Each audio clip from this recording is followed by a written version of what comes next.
Well, Jeff, we're talking goaltending today, and if you're talking goaltending, I believe you're contractually obliged to book Kevin Woodley of In Goal Media and NHL.com as one of your guests. And we find him in Canada's surfing paradise of Tofino, British Columbia today. Hello, Kevin. How are we doing, my friend? This is the sort of end of July. August is all goalie camps. So this last couple of weeks is definitely sort of vacation time. We had a golf trip to the Olympic Peninsula. Speaking of Kias, one of the guys on that trip had that new EV6 electric vehicle, and it was beautiful. Taylor Swift, impromptu trip with my daughter on the weekend while you were down there watching the Blue Jays lose, Matt. And now off to Tofino for 4 or 5 days here of surfing and, well, I'd say relaxing, but basically at my age now, it's surfing and then recover. Right, right. And then surf again, yeah. The Patterson family made it down to Taylor Swift as well, albeit not Jeff. I saw you were the brave soul that accompanied your daughter to Taylor Swift. You survived the experience, Kevin, but did your bank account survive the experience? Yeah, no, that was. I'm not going to get into details on what that was, but that was, you don't get to take it with you, Matt. That's right. As you know, I lost my dad this summer, and it was kind of one of those moments. It was, my daughter's a huge fan, and I'm a Swiftie. Hey, this isn't me going down to be like I'll fully admit it. This isn't me just being to be like a good dad to my daughter. This was I loved the experience. She's an incredible performer, and yeah, it wasn't a cheap ticket, but it was a once in a lifetime experience, and one that both me and her have relived through the videos and almost every day. So it's amazing. Yeah, you don't take it with you. So it was well it was nice to share that good with for her. you. Good for you. I just hope you avoided that merch line. Hey, listen, the merch line, she's smart. She puts the merch outside so you don't have to have a ticket to get in. But the secret is if you do have a ticket, you just go in and the merch lines are not nearly as long. Okay. I didn't realize there was a hack. Well done, Kevin. Boy, you should write the manual going forward for all these next tour stops for Taylor. Okay, answer me the Bodog poll question. Are you concerned about Demko's workload this coming season? Yeah, I mean, I think it's the easy answer is yes, and I think it's a legitimate concern, just because we know what the goal is for this team, and I actually don't think they're going to be as reliant on goaltending this season, based on what we saw out of them under Tocchet at the end of last season, as they were under Bruce Boudreau. And so that, I don't think you're going to need Vezina Trophy level performances on a night in, night out basis. So maybe they'll be able to back off a little bit.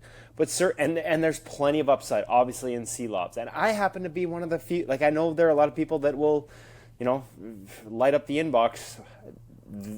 I happen to be a guy that believes Spencer Martin's capable of being an NHL goaltender if you put him behind better structure and some of the things he figured out last year. So I'm also, and I'll deviate here, I'm less concerned than I would have been going into last season because I know that Thatcher has changed the way he trains. He changed who he's training with. He brought in he started working with an outside consultant during the season last year, somebody that I know very well, and talking to him as that process went on, and at the end of the year, he felt so much better about his body and how it felt by the end of the year than he did going even into the season before the injury. And so that change in how he trains and how he moves his body, I think, listen, goaltending, it's not, the human body was not designed to butterfly. So there is always injury risk. And the stress they're put under right now with so much east-west in the game and dynamic type plays, it's never been higher. Injuries are through the roof for goaltenders. So it's always a concern. But I feel better about where he's at. He's been on the ice recently here in Vancouver with this off-ice trainer working with him. And so I believe in those changes. I believe in the person behind them. And I believe in what I've heard from Thatcher in terms of his commitment to him and how much better he feels about the way his body is moving and holding itself together since making that change in training staff.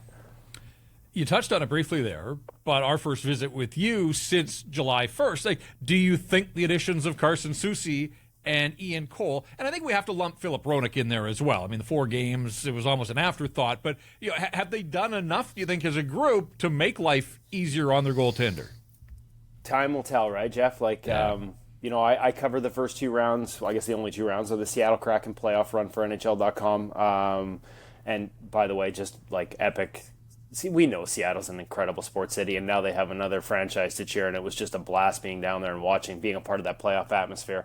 And Soucy was really good in the role he played. But obviously, anytime you ask players to play a bigger role and project them as being capable, much like asking a goaltender to potentially play 60 or 65 games, there's risk involved, right? So time will tell. As I said off the top, I believe that this team is poised, as long as Rick Tocchet can get out of this group the buy-in he got out of them coming in last season. I believe that this team is poised to be less reliant not only on goaltending, but on individual skill and ability defensively and hockey IQ.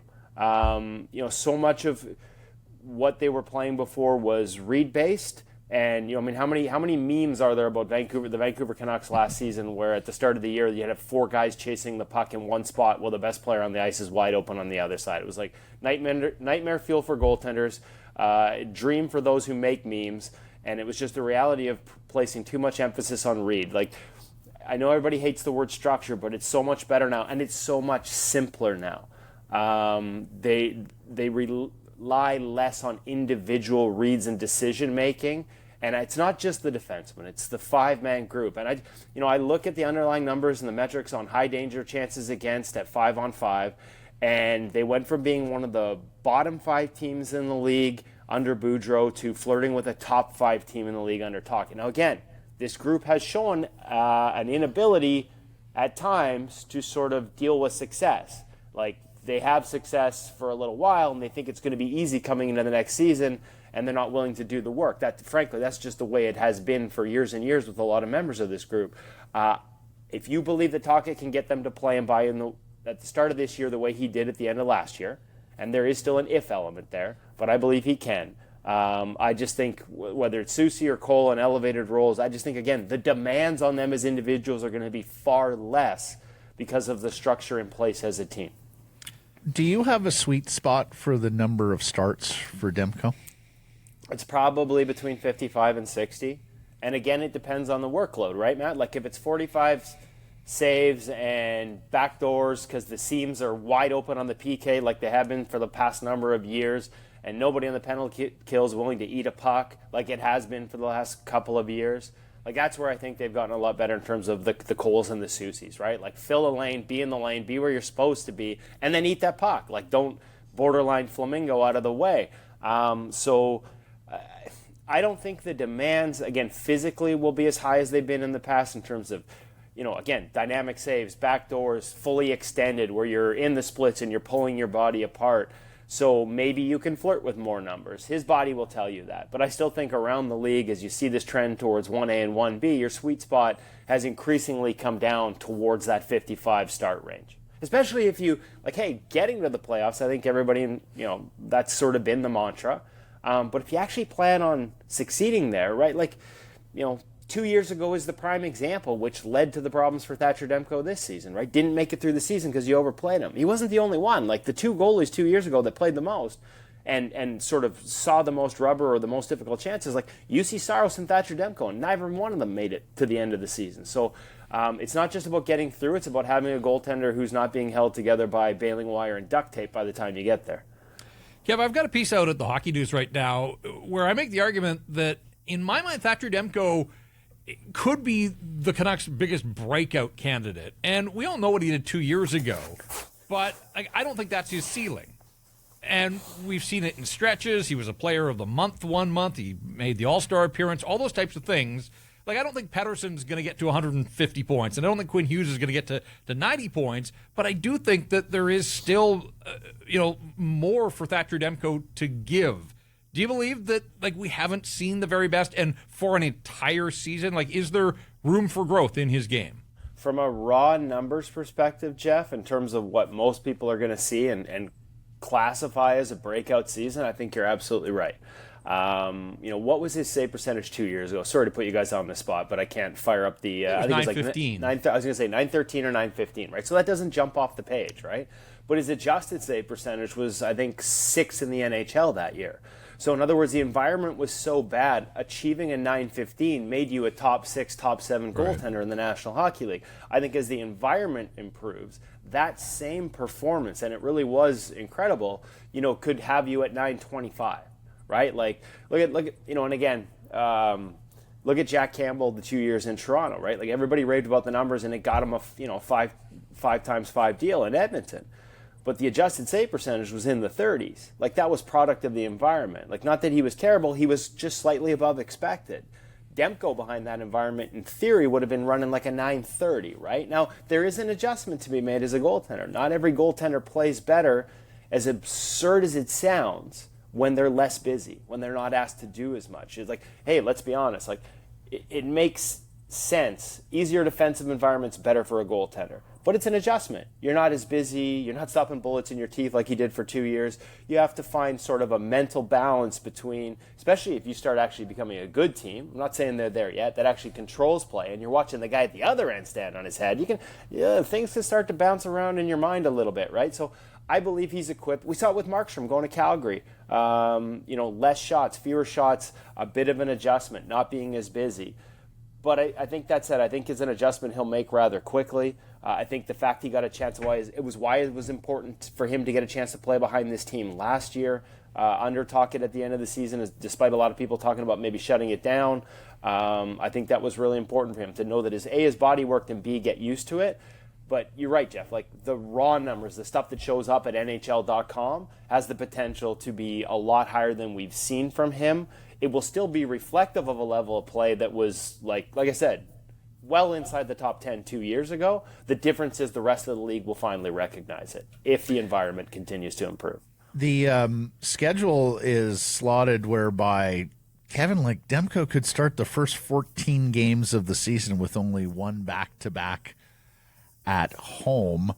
Does your antenna get up if he does that, or is that just, hey, schedule slotted this way, he's fresh as a daisy, or should be as fresh as a daisy on the coming into training camp before the workload begins? What's your sense on that first month and that first 14 games before the real meat of the schedule hits them? Well, I think it's a good question, Matt, and I think the reality is you're not going to know until we get there, right? Like, and this is where having a goalie coach and his goalies on the same page, like to be able to judge, like I'll point back to the Markstrom era, right? There were times where you could see his game slipping. They needed him. He was their best chance to win, and they would start Anders Nilsson, who hadn't won in a long time, and everybody would lose their minds. And it's like, no, they recognized, and Ian Clark recognized and got the goalies to buy in that, like, hey, if we keep running him out there, we're going to see that go from like 90% of his best to 85 to 80 to 75. Whereas if you give me 3 days, I can get him back to 100, right? And so that process can be both physical, if you pick up a tweak or something you're fighting through. Obviously, if you've got a gap in the schedule, you want to be allowed to rest that. But also technical, like things in your game that need to be tightened. Because when you play on a consistent basis, even with days off, it's not just about your body being able to get through the games, it's the lost practice time. And I think Demko's at a stage in his career where he needs less of that. His technique is pretty dialed. There's not going to be a lot of things to change. But like I said at the top, like he's working with Adam Francilia, the same trainer that works with Connor Hellebuck and about a dozen other NHL goalies. Like the way he moves his body will be a little bit different. And there might be times where they need to make some adjustments in there. At the end of the day, really hard to project now until you get into the meat of it. But what you like is a goaltender who I think has learned to be honest with how he's feeling and what he's capable of.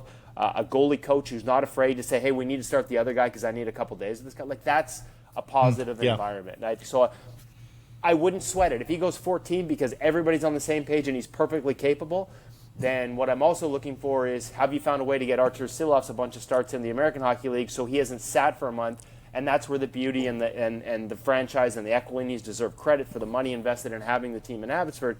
Man, you can start to play that game where your backup actually isn't with you on a weekend where you know Demko's playing because he's down in Abbotsford playing 2 out of 3 and staying sharp.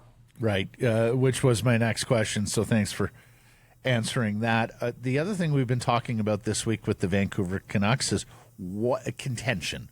what will it take for them to be a contending hockey club for a Stanley Cup championship, not just get into the playoffs? And Kevin, we've been talking about how many missing pieces there are to get the Canucks to that level, and we've focused entirely on skaters because of Thatcher Demko.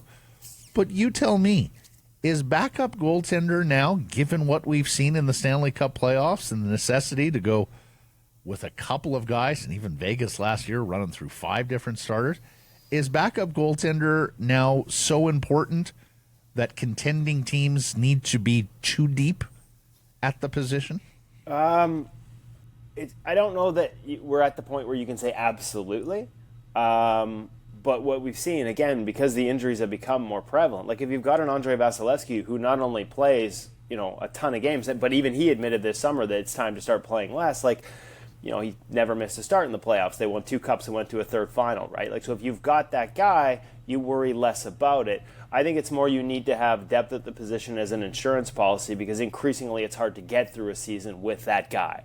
There are very few. One of the most important abilities as a goaltender is availability, which leads to durability, right? You have to have those elements. So, it's not even just 2, Matt. I think you need 3. I think you have to have 3 guys who can play in the NHL to make sure that doesn't mean you can't, and you won't have seasons where you just get through and number 1 plays 65 and he's ready to go all through the playoffs. But given the risk, there's a risk involved if you don't have those insurance policies. And, there's a little part of me that, there is a risk in them not adding an NHL experienced guy to the depth chart this summer, especially when there were NHL experienced guys with decent upside that were signing, for under $1 million. You could have added that insurance. Now it's a one-way contract, and they've already potentially got a one-way contract in the American Hockey League, and I understand the hesitancy to add a second.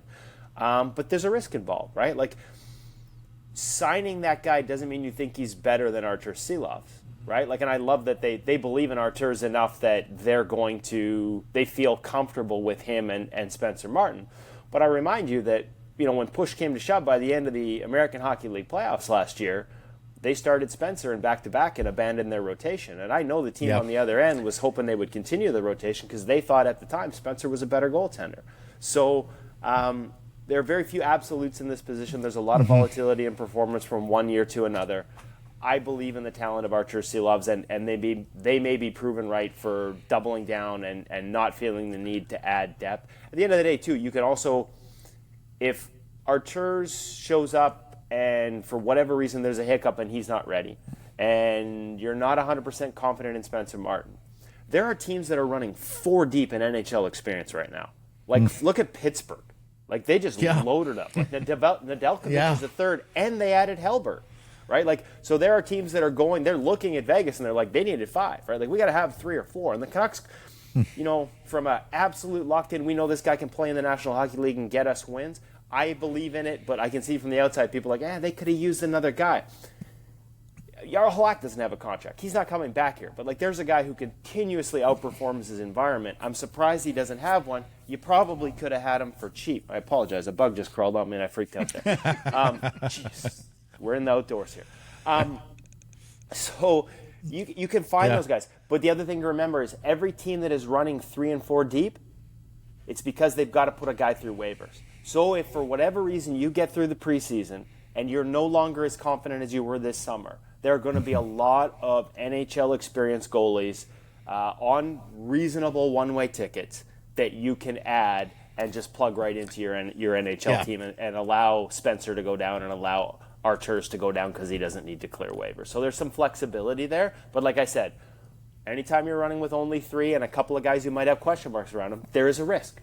And they're taking that risk if that's how they start the season. I got to ask, was it an e-bug?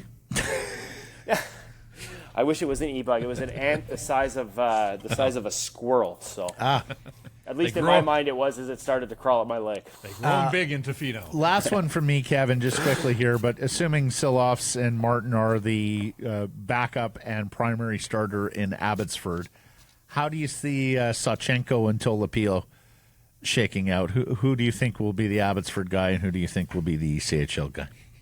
I wouldn't be surprised if they keep 3 in Abbotsford for a while at the start of the season.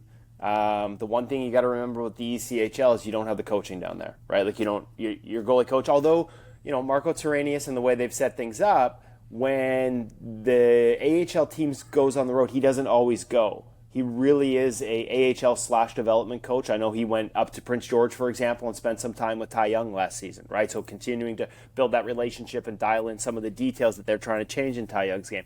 We saw it with Spencer when he arrived here. We saw it with Colin Delia last year.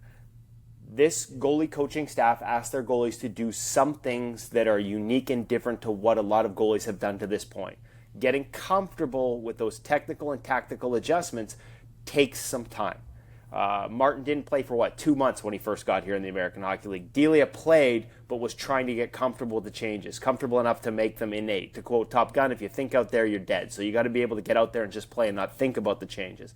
I think with Tolopilo, that's going to be a process. It might be a process with Sawchenko. So I can't tell you who ends up in the Coast, but I would be surprised if they end up there early in the season. There's tons of practice time out there, especially when they're at home. They'll use that rotation, I would think, to make sure that all guys are on the same page in terms of how we play as goalies, quote unquote, as Vancouver Canucks, because it can be quite different, and it's a process that takes a little time. So having three is not a bad thing down there early on. Well, there's nobody in the business who can talk goalie to you like Kevin Woodley and make it all make sense and learn you something each and every time about the position. My dude, great to see you again. Surf, get pitted there in Tofino if the waves get big enough. I was going to say safe. Surf's up, but it's not really up. So No. It's actually perfect for us old men. Thanks for this. We'll catch up soon, Kev. Thanks, guys. Always a pleasure catching up with you. Tackle all the hills with ease and don't arrive at work all sweaty. Get around the city on electric transportation that fits your lifestyle and get it at bestbuy.ca.